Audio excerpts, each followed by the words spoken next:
My name is Dottie Krull, and I serve on the witness team. The activities of the witness team include visiting our visitors, which is when somebody visits on Sunday, we welcome them to our congregation. When these visitors decide to become members, the witness team also organizes plans and invites these new members to a dinner. Everybody enjoys a dinner, as it's reported anyway. So I would invite any one of you that might want to get involved with this activity. Witness also tries to bring Christ to our community through small services such as maybe a water booth at a festival or Laundry for Lent, which has been very successful. In any event, witness is a natural for me as I desire that people come to know the joy, peace, and the longing that comes with knowing the Lord. Longing? Didn't I just say peace that comes with knowing the Lord? Longing sounds like the seeking, going after a goal, a sense of something missing, anything but peace.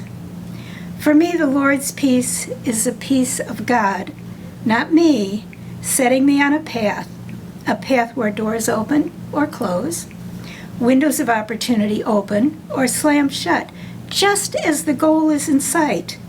But I've put myself in God's hands, haven't I? Events will play out according to God's plan, if I let them. When I received Robin's email that leadership members offer a devotional, my first thought was, I don't need one more thing to do. Surely God didn't mean now, when I was surrounded by boxes to unpack. There I am submitting, right? At the same time, she suggested the devotional reference my favorite verse. He didn't leave me alone after all. The Bible is filled with endless verses and stories and recounts of events that offer inspiration. But the one I keep coming back to is Ephesians 4:15.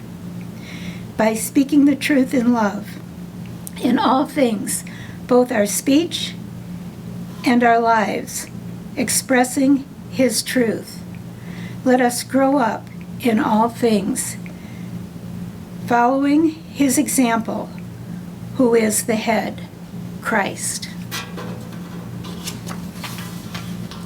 Robin's request came just as Larry, my husband, and I were completing an 18-month to 2-year period of growth and change in our lives. Yep, you never stop growing. We had come to realize that 3+ acres in the woods, 20 minutes from shopping and most services, was beyond our comfort zone. Speaking the truth, it was beyond our ability. So we started on that path that calls for change, but at a leisurely, comfortable pace, our pace. We wanted to stay in Lumpkin County, remain members at DUMC, and be free of many home and yard maintenance tasks. So the Holy Spirit had been nudging us for more than 5 years, but we swatted that nudging away like a pesky mosquito. Finally, that nudge became a major shove. Apparently, we're immune to subtlety, but in the kindest of terms. To say our adventure was Holy Spirit driven is an understatement. We saw a for sale sign, called the realtor, he set up an appointment, and we just looked at a house. In Lumpkin County, near services, doctors, and shopping, and on 1 floor. You know, when you get that firm about your demands, God answers.